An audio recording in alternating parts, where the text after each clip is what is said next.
The perfect life shattered. The sound of the key turning in the lock had always been music to Rachel's ears. It meant her world was complete again, that the man she loved more than breathing itself was home.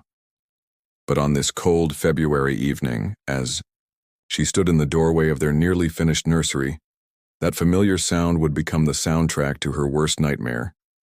Rachel Martinez was 8.5 months pregnant, her body heavy with the child she and her husband David had prayed for through 3 years of trying.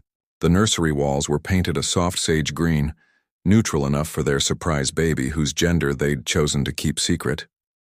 She'd spent the afternoon arranging tiny onesies in the white dresser, each fold a prayer of love for the little one who would soon call this room home. "David, you're late tonight," she called out, her voice warm with the contentment that had defined their 5-year marriage.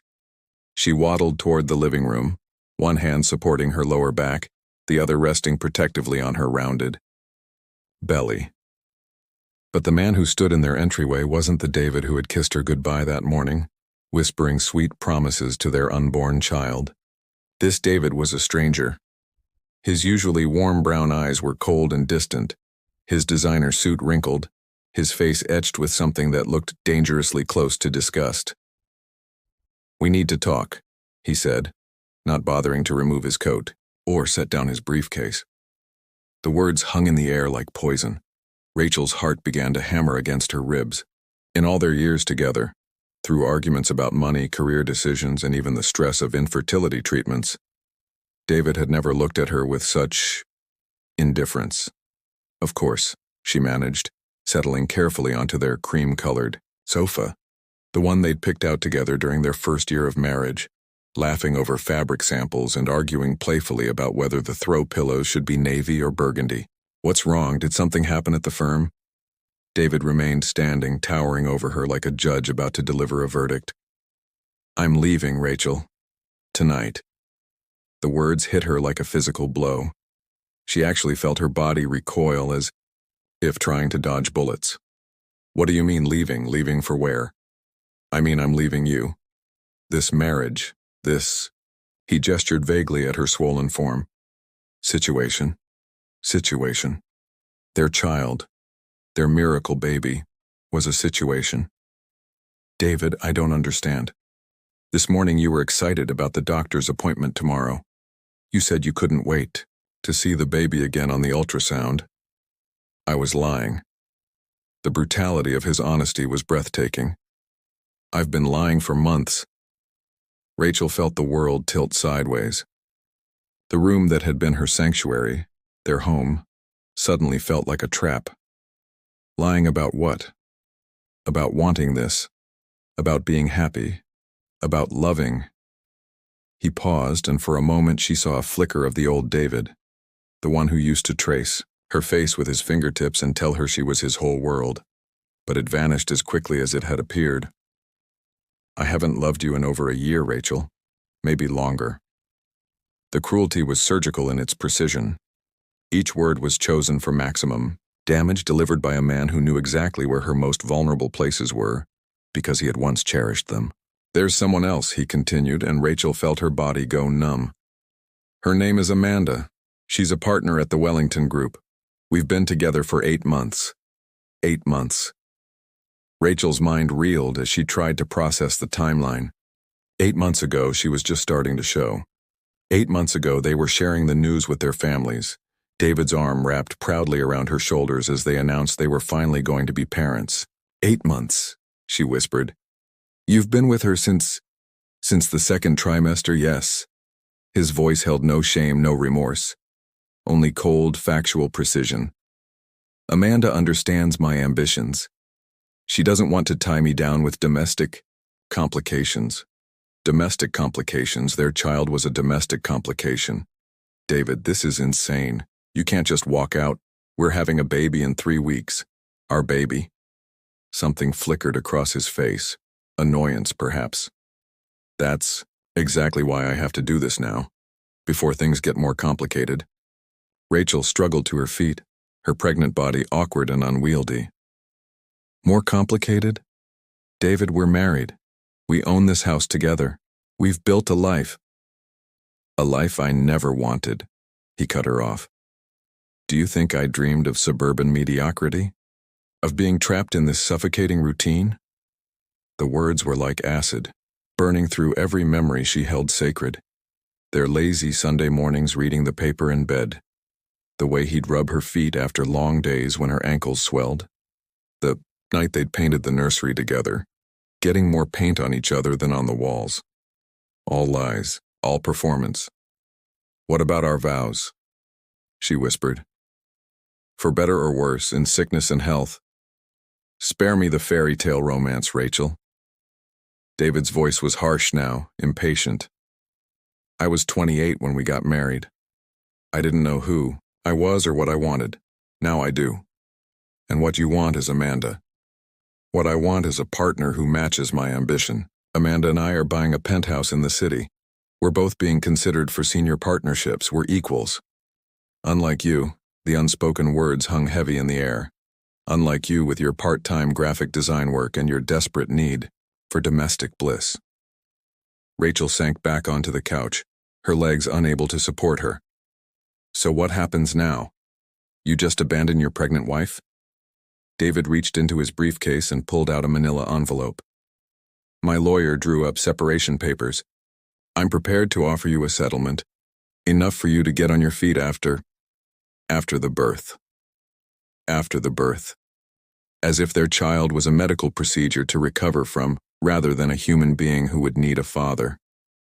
I don't want your money, Rachel said, her voice stronger than she felt. I want you to remember who you are, who we were together. Who we were was a mistake, David replied coldly. I'm correcting it. He set the envelope on the coffee table between them like a weapon. Amanda is waiting in the car. I'm taking my things now. My lawyer will be in touch about the house and other arrangements. Rachel watched in stunned silence as the man she had loved with every cell of her being became a stranger executing a business transaction. He walked to their bedroom with the efficiency of someone checking out of a hotel, gathering his belongings with practiced indifference. 20 minutes later, David Martinez walked out of their home and their marriage with 3 suitcases and not a single backward glance. Rachel sat in the gathering darkness of their living room, the separation papers untouched on the table, her hands cradled protectively around her unborn child. The house felt cavernous and cold without him. Every corner held memories that now felt contaminated. The kitchen where he'd made her breakfast during her morning sickness, the bathroom where he'd held her hair back when the nausea was overwhelming, the nursery where they'd dreamed together about their future family. All lies, all performance, all meaningless. As the reality of her situation began to sink in, Rachel felt something breaking inside her chest. Not just her heart, that was already shattered beyond recognition. Something deeper, some fundamental belief in the goodness of the world, in the power of love to overcome obstacles, in the sanctity of the promises people made to each other. She was 8.5 months pregnant, abandoned, and completely alone. The man who had sworn to love and protect her had discarded her like a broken toy he'd grown tired of playing with. But as Rachel sat in the darkness, feeling her baby move restlessly inside her, as if sensing the emotional earthquake that had just destroyed their world, she made a silent promise. She would not let David's betrayal destroy her child's life before it had even begun. She had 3 weeks to figure out how to survive, 3 weeks to transform from abandoned wife to fierce protector, 3 weeks to find the strength she never knew she possessed. The key turning in the lock had once meant love was coming home. Now it meant nothing but silence and the echo of footsteps walking away forever. Rock bottom and rising. The first week after David left passed in a haze of disbelief and desperate phone calls. Rachel contacted their mutual friends, certain that someone could explain this nightmare, could tell her that David had suffered a mental breakdown and would come to his senses. Instead, she discovered that she'd been living in a fool's paradise. Their friend Jennifer admitted she'd seen David with Amanda at upscale restaurants months ago. I thought maybe it was just a business dinner, Jennifer said weakly. I didn't want to upset you, especially with the pregnancy. The betrayal ran deeper than just David. It seemed like everyone in their social circle had known or suspected, and no one had found the courage to tell her. The isolation was crushing. 3 days before her due date, Rachel received the divorce papers. David wasn't just leaving her, he was trying to expedite their split before the baby arrived. His lawyer's letter was clinical and brutal. He would provide minimal child support as required by law, but he wanted no parental rights or responsibilities. Her contractions started that very night. Rachel drove herself to the hospital at 2 a.m., gripping the steering wheel as waves of pain crashed over her. She had no one to call. Her parents lived across the country, and she'd been too ashamed to tell them about David's abandonment. Their friends had all chosen sides, and David's family had never been warm to her.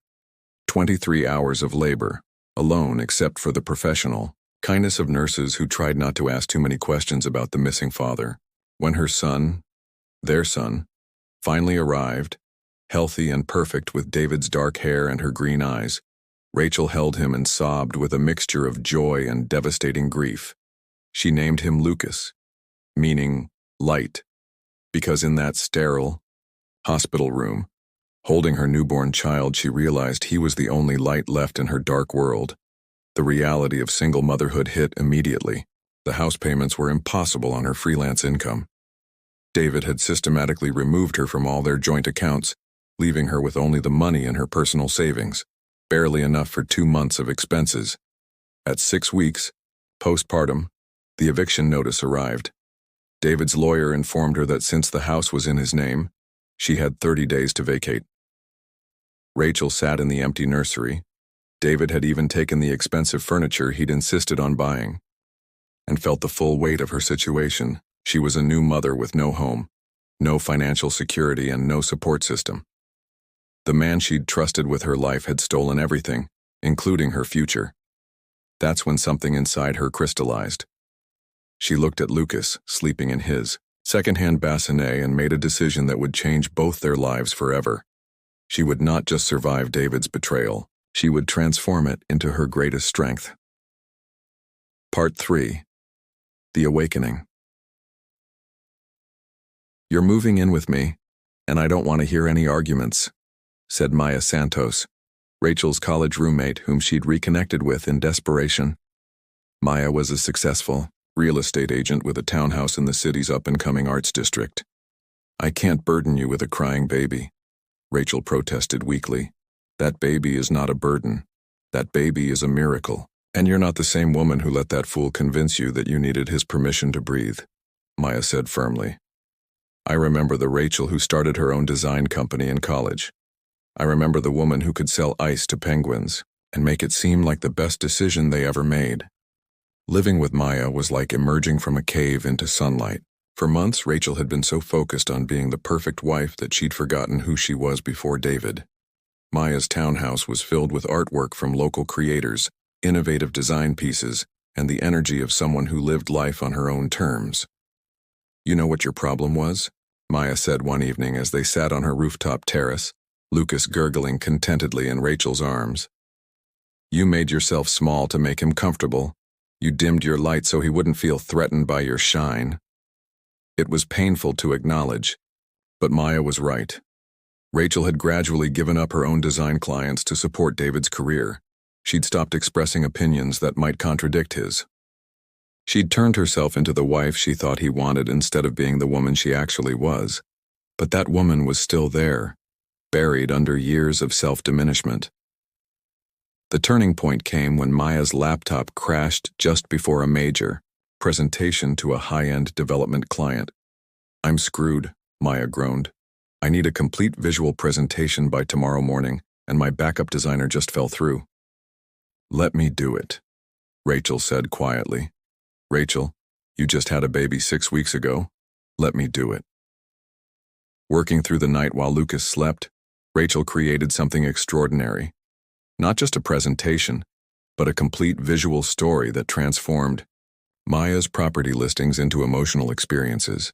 She designed lifestyle narratives that made potential buyers see not just square footage, but their future happiness.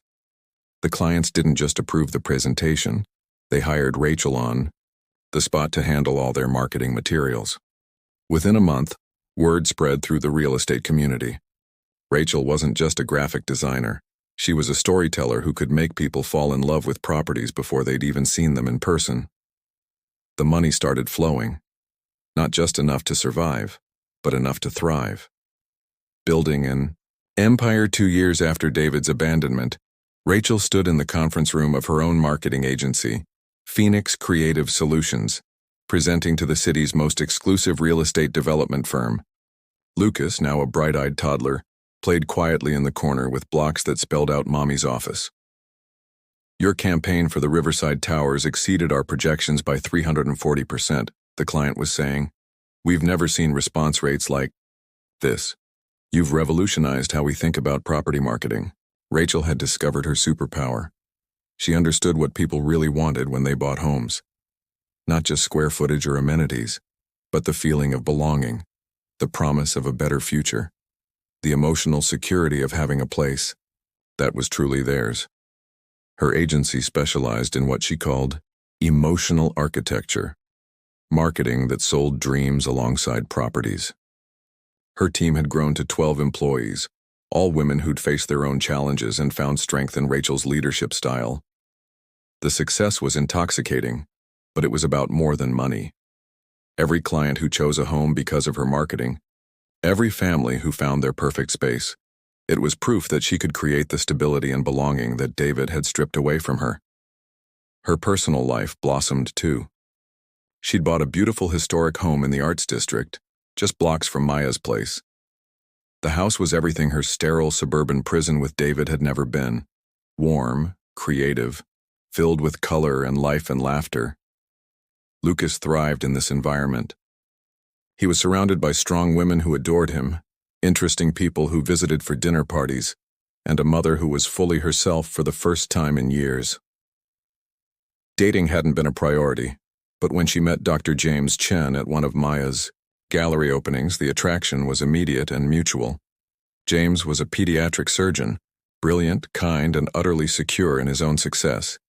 He didn't need Rachel to be smaller to make him feel bigger.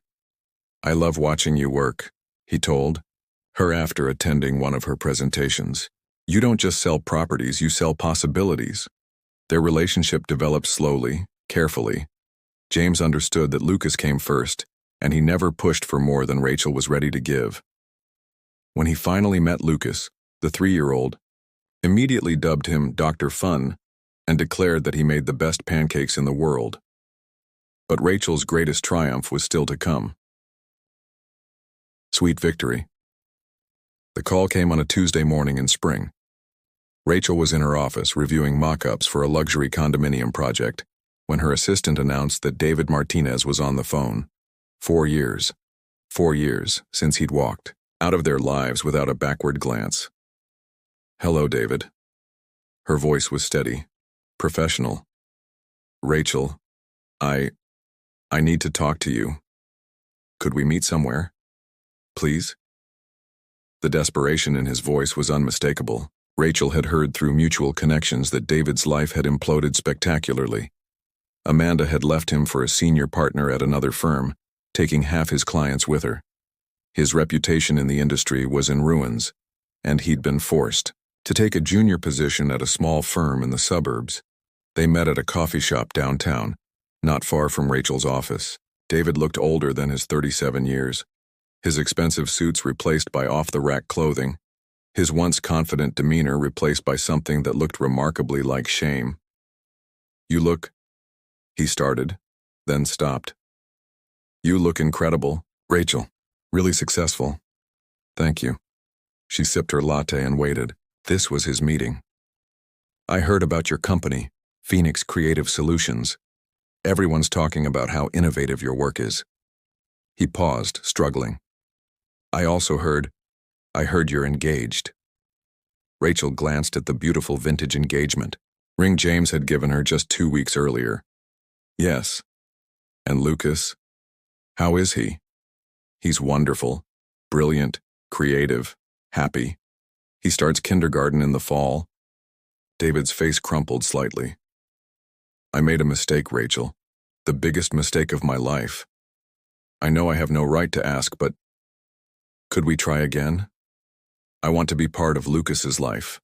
I want to be part of your life. Rachel studied the man who had once been her entire world. She felt no anger anymore, no pain. Just a calm, clear certainty.